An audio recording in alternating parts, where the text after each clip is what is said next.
सरस्वत्यै नमः। ओम श्री गुरुभ्यो नमः। सदाशिवसमारम्भां शङ्कराचार्यमध्यमाम् अस्मदाचार्यपर्यन्तां वन्दे गुरुपरम्पराम्। समस्तजनकल्याणे निरतं करुणामयं नमामि चिन्मयं देवं सद्गुरुं ब्रह्मविद्वरम्। नीलाम्बुजश्यामलकोमलाङ्गं सीतासमारोपितवामभागं पाणौ महासायकचारुचापं नमामि रामं रघुवंशनाथम्। अतुलितबलधामं हेमशैलाभदेहं धनुजवनकृशानुं ज्ञानिनामग्रगण्यं सकलगुणनिधानं वानराणामधीशं रघुपतिप्रियभक्तं वातजातं नमामि। प्रभु श्री रामचंद्र जी विभीषण जी को धर्म रथ बता रहे हैं। इसको विजय रथ भी कहते हैं और यह वास्तव में एक रूपक है। रथ का रूपक यहां दिया गया है और इस रूपक के माध्यम से भगवान हमें ये बताते हैं कि जीवन में यदि वास्तव में विजय प्राप्त करनी है तो इन सारे सद्गुणों को, जीवन मूल्यों को, सद्वृत्तियों को धारण करना चाहिए। जैसे उन्होंने कहा कि रथ में जब तक पहिया नहीं होगा उसमें कोई गति नहीं होगी। तो जीवन में जब तक शौर्य और धैर्य न हो हमारा जीवन आगे नहीं बढ़ सकता। जीवन में हम प्रगति नहीं कर सकते, विकास का अनुभव नहीं होगा। इसलिए कहा शौर्य और धैर्य। उसके बाद उन्होंने कहा कि ध्वज और पताका अपने जीवन में होना चाहिए। सत्य और शील, ये सत्य और शील व्यवहार में प्रकट होते हैं और उससे मालूम पड़ता है कि यह मनुष्य कैसा है, जीव कैसा है। इसलिए सत्य को संभालना चाहिए। व्यवहार करते समय दूसरे के मन को ध्यान रख के फिर बोलना चाहिए, ये भगवान कहते हैं। बोले ध्वज और पताका है ये। फिर हमने देखा कि 4 घोड़े हैं। रथ बिना घोड़े के हो तो कोई काम का ही नहीं है। तो जीवन में 4 घोड़े होने चाहिए। और घोड़े हमने जैसे कल बताया था बल का प्रतीक है, घोड़ों में शक्ति होती है। तो बोले बल, विवेक, परहित और दम, ये यदि 4 चीजें जीवन में आ जाए तो देखिए स्पीड से, गति से हमारा जीवन विजय की ओर चलता है। इसलिए कहा कि ये घोड़े आना चाहिए। अब घोड़े हैं लेकिन यदि लगाम न हो तो फिर तो वो दुर्घटना हो जाएगी। इसलिए यहां पर लगाम भी बताइए। लेकिन आइए एक बार पुनः हम इन चौपाइयों का पाठ करें। सौरज धीरज तेहि रथ चाका, सत्यशील दृढ़ ध्वजा पताका, बल विवेक दम परहित घोरे, क्षमा कृपा समता रजुजोरे, ईश भजनु सारथी सुजाना, विरति चर्म संतोष कृपाना, विरति चर्म संतोष कृपा।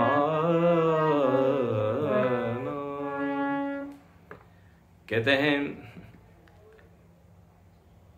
नैतिक बल, चरित्र का बल, शारीरिक बल, ये घोड़ा है। और ऐसे ही विवेक, बौद्धिक बल जो है वो है विवेक। इंद्रियों में जो बल है वो है दम, और जो पुण्य का एक बल है वो है परहित।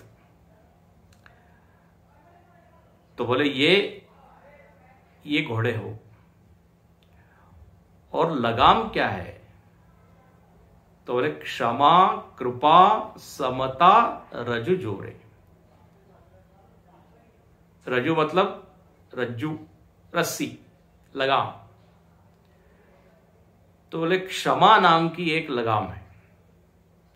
देखिए, साधन या वाहन कितना भी महंगा हो, लेकिन यदि उसमें ब्रेक न हो तो वो वाहन हमारे लिए बहुत ही घातक है। हाँ, उस वाहन की कोई कीमत नहीं यदि उसमें ब्रेक ना हो तो। आप चाहे मर्सिडीज लेके आइए, BMW लेके आइए, सब चीज बढ़िया है, लेकिन बस ब्रेक नहीं है।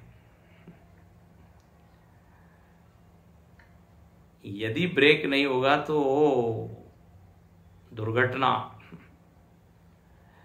इसलिए यहां पर कहते हैं लगाम एक तरह से क्या है, ब्रेक है। और लगाम से दिशा भी मिलती है। दो चीजें आप देखते होंगे, बैलगाड़ी चलाते हैं लोग या रथ चलाते हैं, टांगा, तो लगाम से ही उसको दाएं बाएं करते हैं, घुमाते हैं। तो डायरेक्शन भी मिलती है लगाम से, और उसको खींच लेते हैं तो रुक जाता है घोड़ा।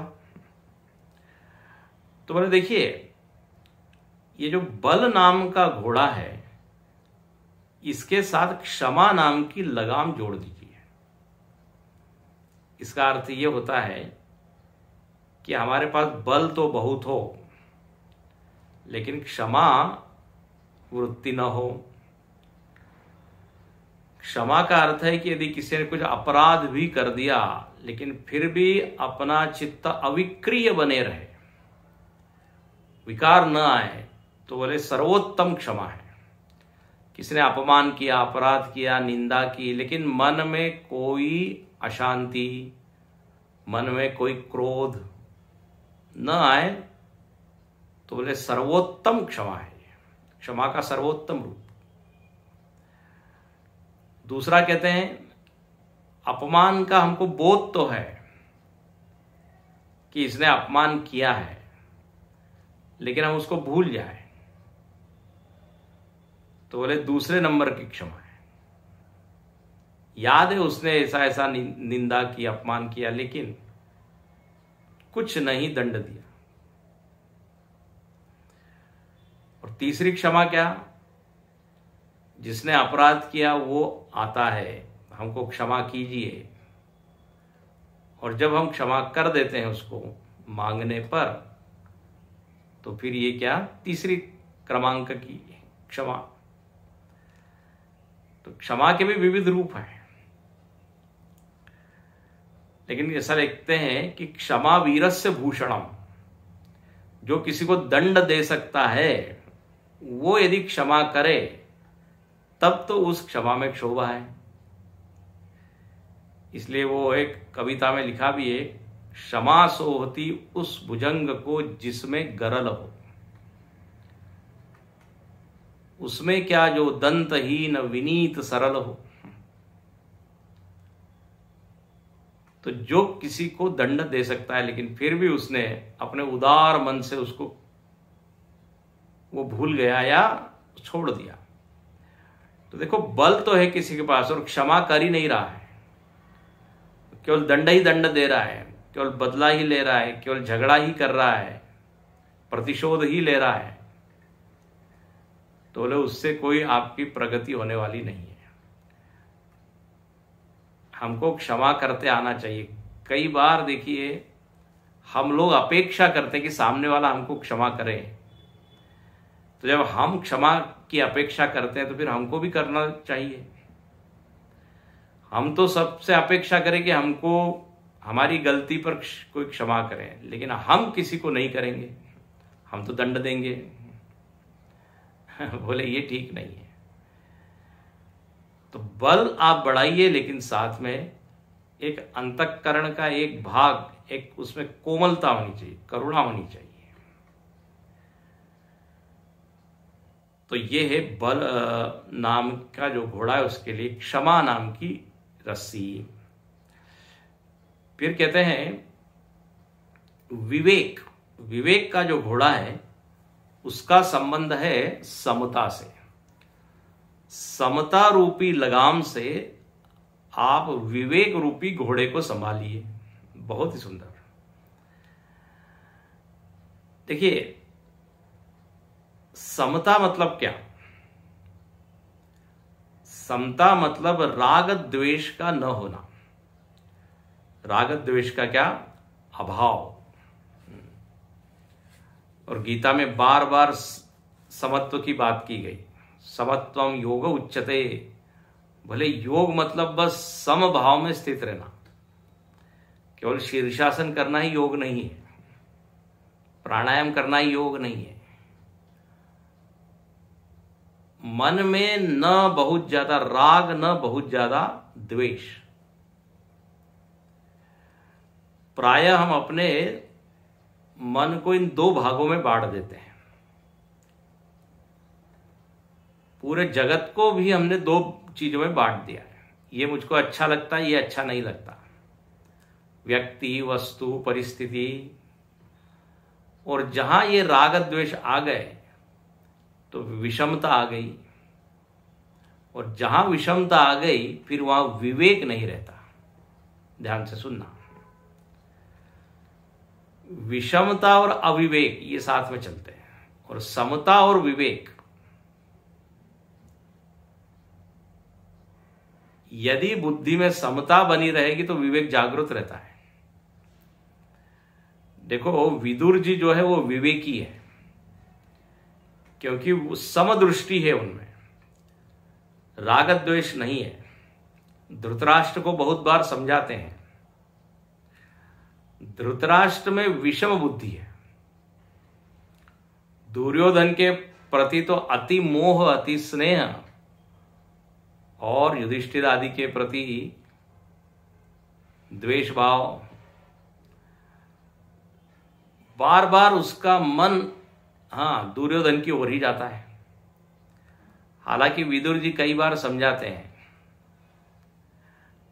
मजेदार बात यह होती है, जो विदुर जी समझाते हैं तब तो थोड़ी देर के लिए समझ जाता है, लेकिन जैसे ही दुर्योधन, दुशासन सामने आता है, वो उसकी बुद्धि में फिर विषमता आ जाती है। विदुर तो परेशान हो गए, और विदुर ने कहा कि आप ये युद्ध कर रहे हैं, ये कुछ विवेक का परिणाम नहीं है। आप में समता नहीं है, समबुद्धि नहीं है। आप तो सबके पिता है, सबसे बड़े हैं। जैसे दुर्योधन इत्यादि, वैसे ही आपके लिए युधिष्ठिर आदि होने चाहिए। जब विदुर जी के समझाने पर भी धृतराष्ट्र नहीं समझा, तो विदुर जी ने अपना धनुष, कहते हैं, द्वार पे रख दिया महल के, और तीर्थाटन के लिए चल पड़े। इसलिए he was not part of the Mahabharata युद्ध। तो देखिए, अविवेक के कारण ही तो युद्ध हुआ ना।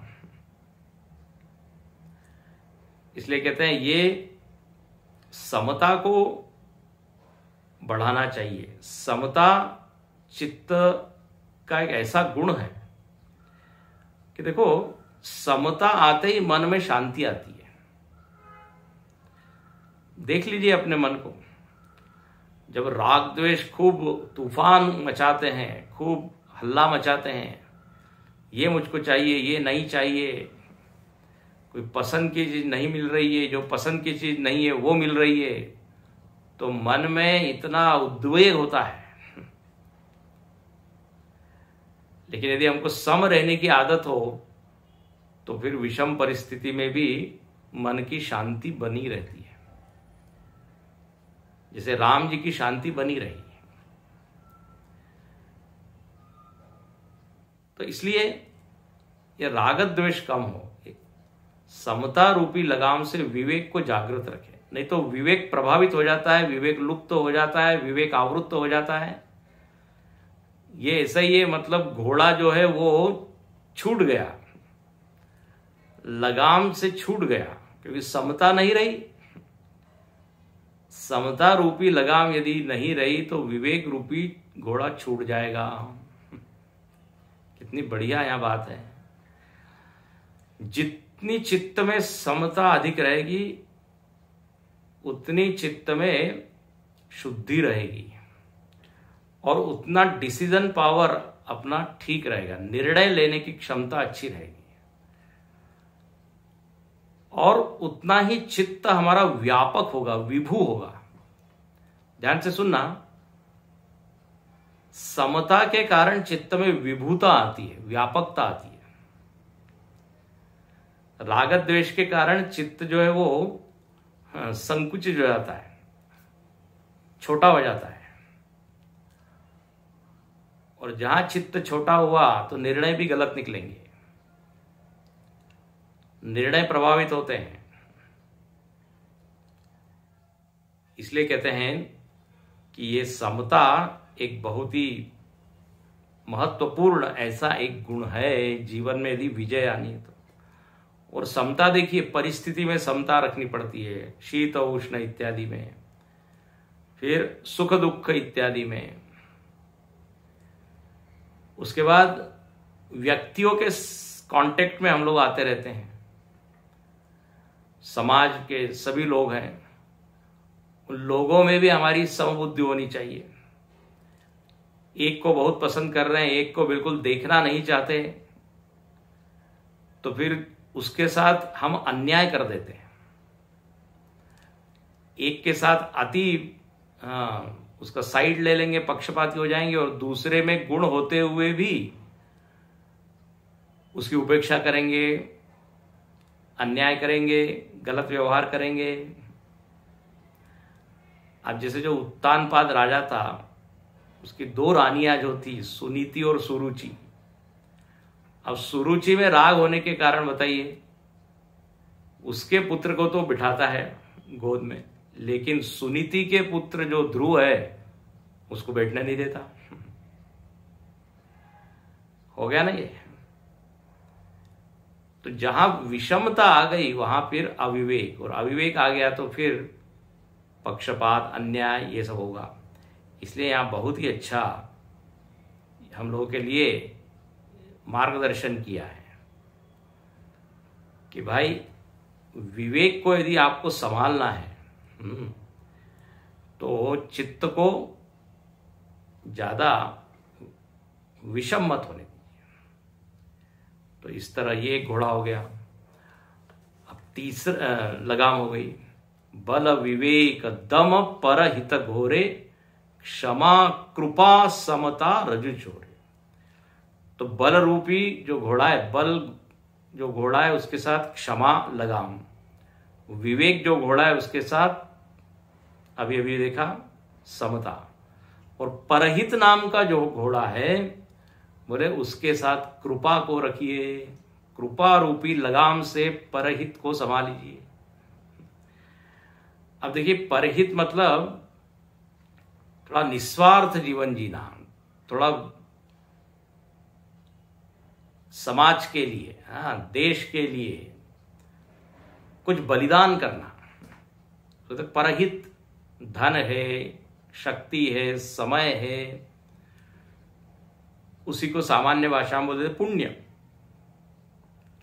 तो ये पुण्य की भी बहुत जरूरत है। देखो, पुण्य को यहां घोड़ा कहा है।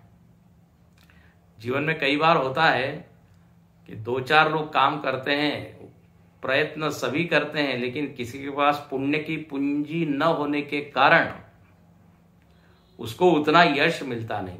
हम पीछे बता चुके हैं, उतनी सफलता मिलती नहीं। इसलिए हर क्षण पुण्य को बढ़ाते रहना चाहिए, बढ़ाते रहना चाहिए जहां मौका मिले। अच्छा, पुण्य एक ऐसी चीज है हम हमेशा कर सकते हैं। चॉइस हमको दी हुई है, अनेक मौके हमको आते हैं, अवसर आते हैं पुण्य करने के, हम गवा देते हैं। तो बोले पुण्य घोड़ा होगा, पुण्य नाम का घोड़ा, तो खूब व्यक्तित्व में बल रहेगा। और जब ऐसी विकट और क्या कहते हैं संकट आते हैं, विकट परिस्थितियां आती है, संकट आते हैं, तब ये पुण्य ही बचाता है।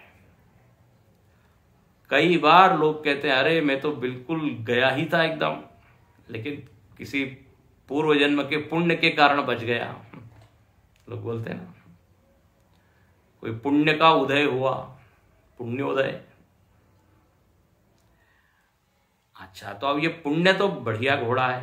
बोले अब इसको कृपा के रस्सी से क्या कीजिए, संभाल लीजिए। देखिए इसका क्या अर्थ है, कृपा को यहां लगाम कहा है। मतलब ऐसा है कि परहित करते समय हम अपने अहंकार को जरा कम करें। कई बार नहीं तो ये होता है, पुण्य के कारण अहंकार बढ़ जाता है, मैं इतना पुण्यवान हूं। अच्छा, पुण्य में एक प्रदर्शन करने की वृत्ति हो जाती है। हाँ, अपना फोटो खिंचाते हैं लोग, पेपर में नाम छपवाते हैं। तो बोले नहीं, यहां पे एक शब्द है कृपा।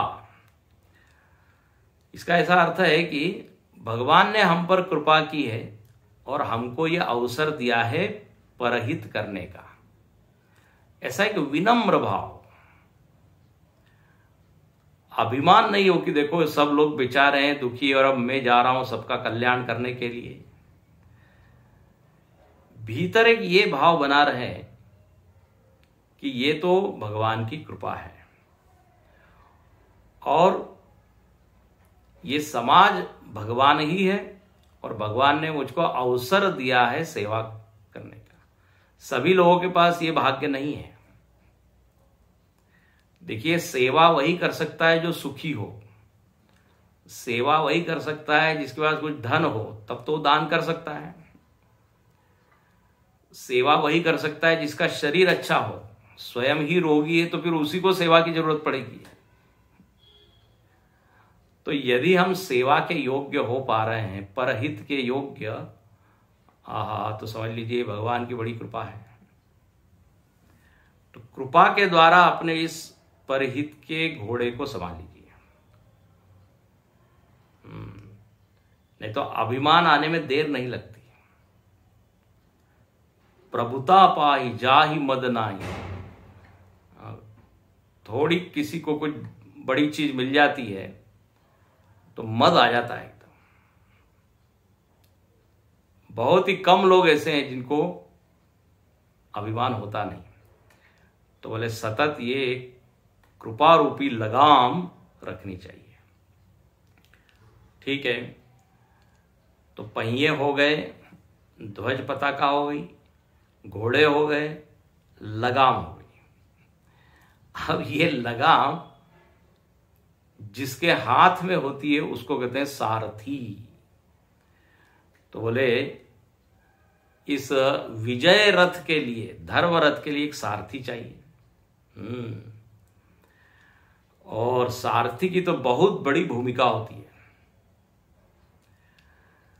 सारथी मतलब क्या, जो लगाम को हाथ में रखे और लगाम के द्वारा घोड़ों का वेग बढ़ाए, वेग कम करें, दिशा दे।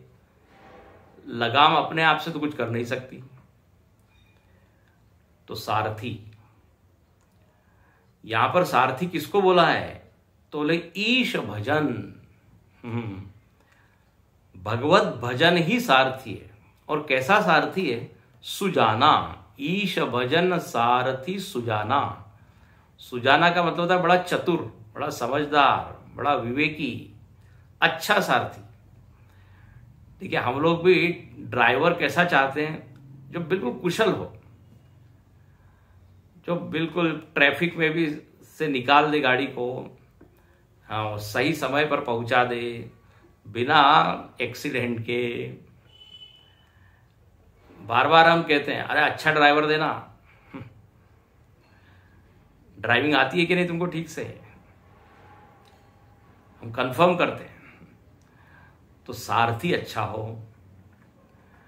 अब आप देखते हैं महाभारत में अर्जुन के सारथी भगवान कृष्ण स्वयं है।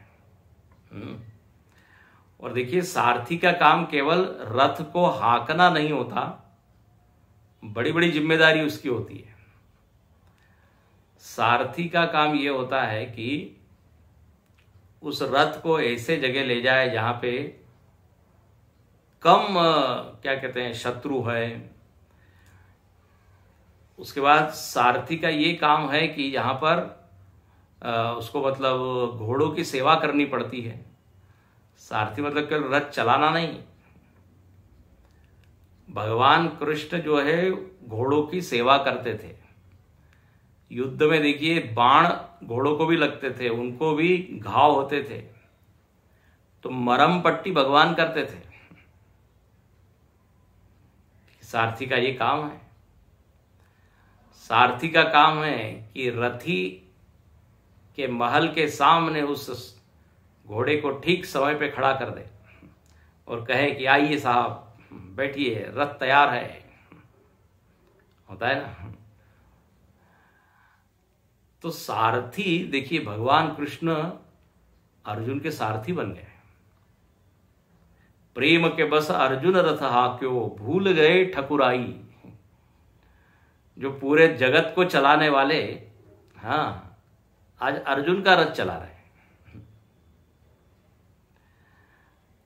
अच्छा, एक तरफ तो ये, और कृष्ण भगवान सुजान क्या कहते हैं सारथी है। एक बार अर्जुन के जो घोड़े थे रथ के, उनको प्यास लगी। अब युद्ध भूमि में बीच में यदि उस रथ को खड़ा कर दिया जाए तो शत्रु को तो अच्छा चांस मिल जाएगा आक्रमण करने का। तो भगवान उस रथ को ऐसे जगह ले गए जहां पर अर्जुन ने बाण मारा उस जमीन पे और उसमें से पानी निकला। मतलब भगवान कृष्ण जानते थे कि यहां पानी मिलेगा, यहां पे रथ ले जाना चाहिए। जल का स्तर यहां कम है। अर्जुन ने एक बाण मारा है, पानी निकला, घोड़ों की प्यास बुझी। तो देखिए सारथी की बड़ी भूमिका है। कर्ण के पास भी सारथी है, उसका नाम है शल्य, और वो बिल्कुल विपरीत है कृष्ण के। वो शल्य जो है कर्ण की मदद तो नहीं करता, बल्कि और उसके उत्साह को भंग करता है। अरे तुम अर्जुन के सामने क्या टिकोगे, उसके बाद तो गांडीव धनुष है, हाँ वो तो बड़ा वीर है, उसके बाद तो कृष्ण है। इस तरह से वो वचन बोल रहा था, चुभने वाले। शल्य का अर्थ होता है जैसे कांटा होता है, नोक होता है, तो जैसे चुभती है, ऐसा वो बोलता था। और देखिए कर्ण का पहिया, जो रथ का पहिया फंस गया तो खुद ही वो निकाल रहा है कर्ण को खुद को ही निकालना पड़ रहा है। अब बताइए, तो ये सारथी का जो कर्तव्य है वो जानना चाहिए। अब जरा आइए, अपने जीवन में जो सारथी है बोले वो क्या है। अब आप देखिए कठोपनिषद में एक वाक्य आता है, उसमें लिखा है बुद्धिम तो सारथिम विद्धि। वहां भी एक रूपक है रथ का, इंद्रिया घोड़े हैं, विषय चारा है, और आत्मा वहां रथी बताया। और बुद्धिम तो सारथी, सारथी बुद्धि जो है सारथी। लेकिन यहां पे सारथी कौन, ईश भजन। तो देखिए ईश भजन का अर्थ क्या है। तो देखिए ऐसा है, अपने भीतर परमात्मा विराजमान है, बुद्धि भी है और अंतर्यामी परमात्मा भी है। बुद्धि यदि अंतर्यामी से जुड़ी रहे, ध्यान से सुनना, बुद्धि में यदि परमात्मा की भक्ति रहे तो ऐसी बुद्धि चतुर सारथी है। ऐसी बुद्धि जो भगवान के भक्ति से आप्लावित है, स्निग्धता है, जिसमें भक्ति से भरी हुई है, भगवान की कृपा से अनुग्रहित है, ब्लेसेड वन। ऐसी बुद्धि देखिए अपने जीवन को बिल्कुल बढ़िया दिशा में ले जाती है। लेकिन जो सूखी सूखी बुद्धि है, जिसमें न भक्ति है न कोई श्रद्धा है, भगवान के प्रति कोई अपनापन है, प्रेम है, बोले ऐसी बुद्धि बढ़िया ड्राइवर नहीं है। भक्ति होनी चाहिए। भजनम, भजन का 2-3 अर्थ है। भजनम भज सेवायाम, भज का अर्थ होता है सेवा। सेवन करें हम। देखो जैसे आप औषधि का सेवन करते हैं तो क्या करते हैं, अपने शरीर से वो औषधि को एक कर देते हैं। हाँ, औषधि शरीर में प्रविष्ट कर जाती है और सारे रोगाणुओं को मार देती है। ऐसे ही कहते हैं भक्ति को आत्मसात कर लीजिए, अपने सिस्टम में भक्ति रोम रोम में बैठ जाए, इसी का नाम है भजन।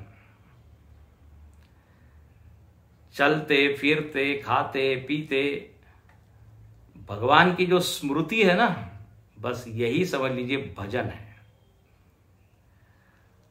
तस्मात् सर्वेषु कालेषु माम अनुस्मर युद्ध च।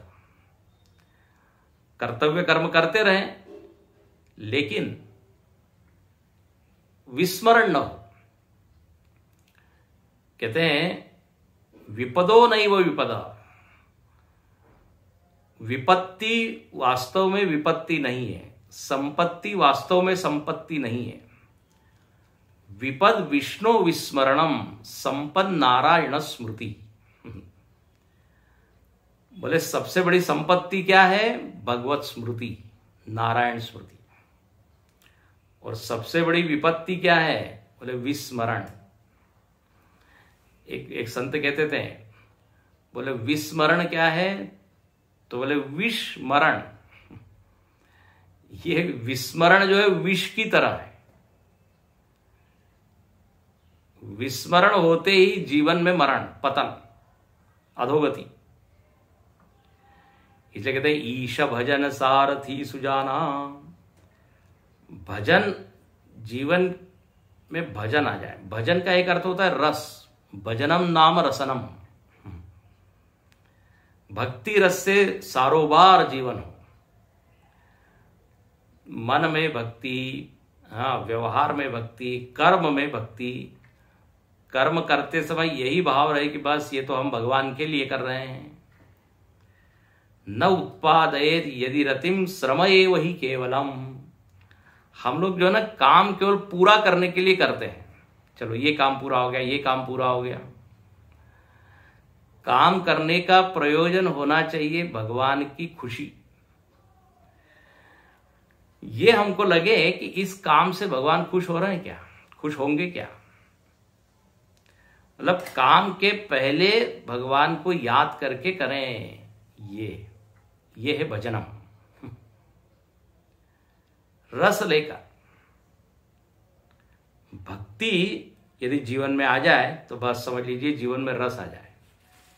इसलिए लिखते हैं कि स्मृति, मीठी स्मृति हो, मधुर स्मृति हो भगवान की। देखो स्मृति भी अलग अलग तरह की होती है। जब आप शत्रु को याद करते हो तो उस स्मृति में मिठास नहीं होती, गुस्सा होता है। अच्छा, और कोई ऐसा शत्रु जो बहुत बलवान है, उसकी याद आते ही हमको डर लगता है, तो उस स्मृति में भीति है, भय है। कंस को कृष्ण की याद आते ही डर लग रहा है, रावण को राम जी की याद आते ही गुस्सा आता है और उसको डर भी लगता है कि इतने राक्षसों को मार दिया है, मेरा नंबर है। देखिए वास्तव में भगवान की स्मृति भयदायक नहीं होनी चाहिए। ये जो अंग्रेजी में बोल देते हैं गॉड फियरिंग पर्सन, ये गलत है।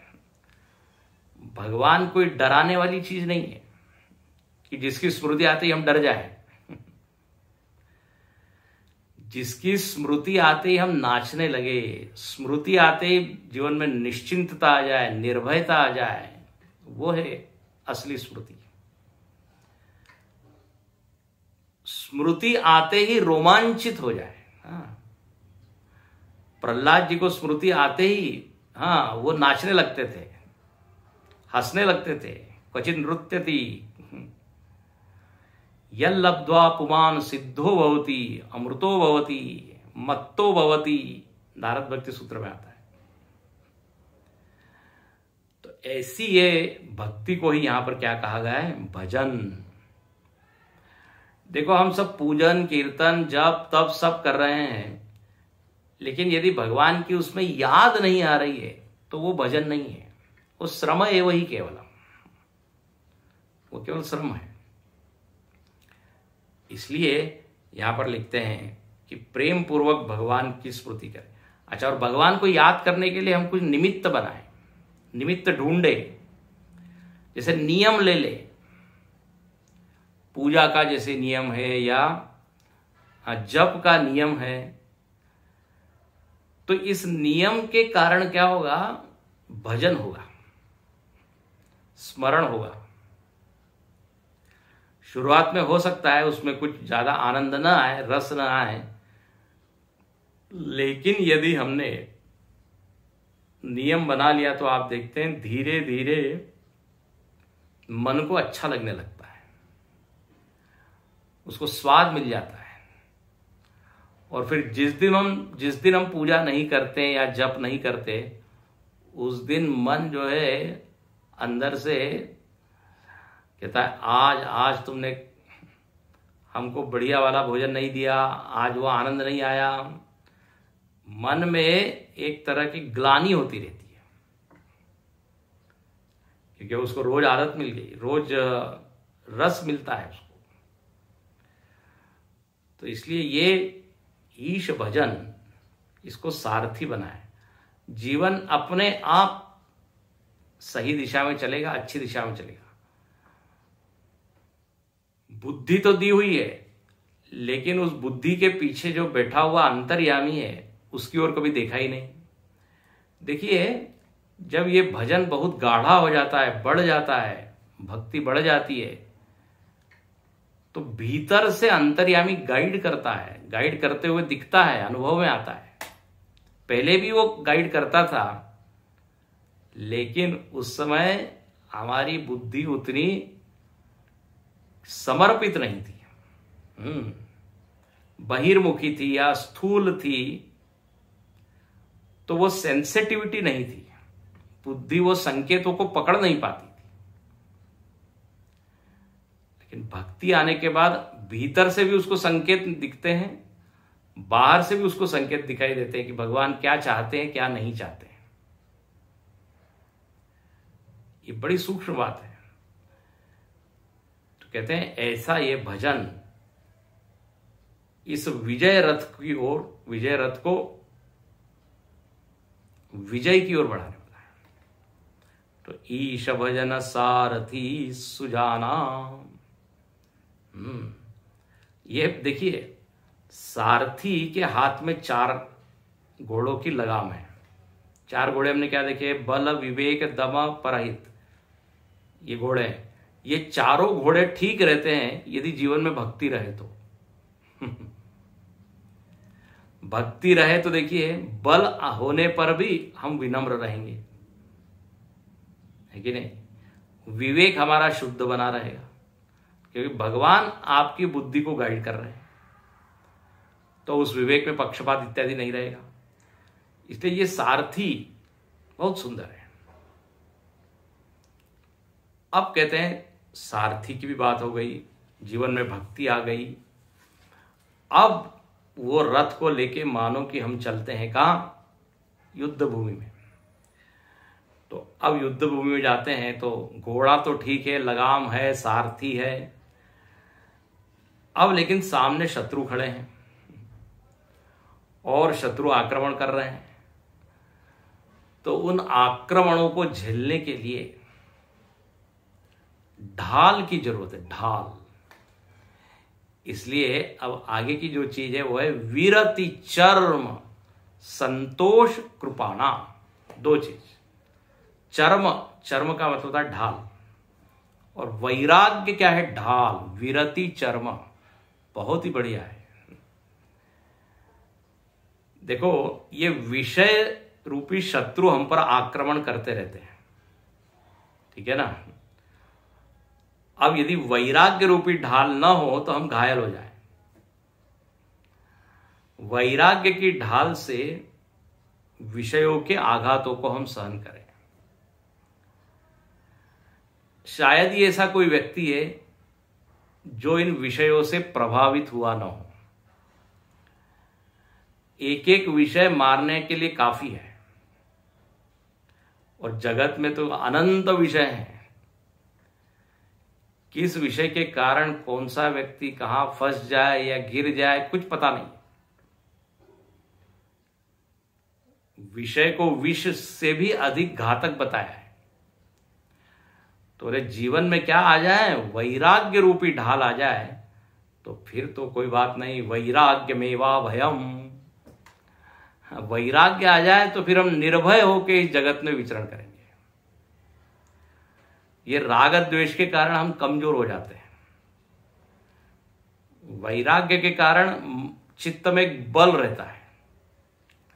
वैराग्य मतलब क्या, अरे विषय आ जाए तो भी हम विषय के अधीन नहीं होंगे, विषय हमारा कुछ बिगाड़ नहीं लेगा। अच्छा, जब हमारा चित्त बलवान होता है, वैराग्य से भरा होता है, तो विषय एकदम कमजोर हो जाते हैं। लेकिन जब हम कमजोर होते हैं तो विषय बलवान हो जाते हैं। इसलिए वैराग्य को बढ़ाएं।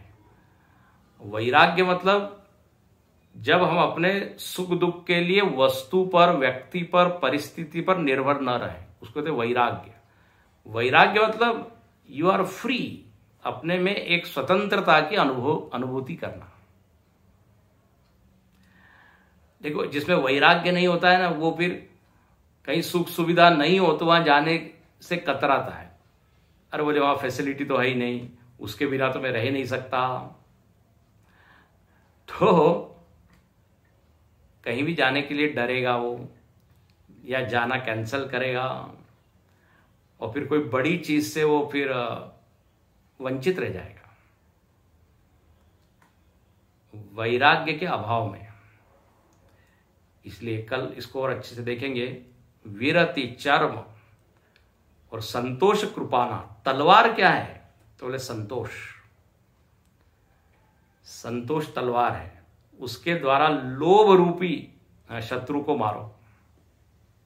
तलवार से हम मारते हैं, ढाल से आक्रमण को सहन करते हैं, रोकते हैं। तो वैराग्य से रोकना है, संतोष से काटना है। ऐसा यहां पे बहुत ही बढ़िया ये रूपक है। आज यहीं रुकते हैं। ओम पूर्णमद पूर्णमिदं पूर्णात् पूर्णमुदच्यते पूर्णस्य पूर्णमादाय पूर्णमेवावशिष्यते। ओम शांति शांति शांति। हरि ओम श्री गुरुभ्यो नमः। हरि ओम।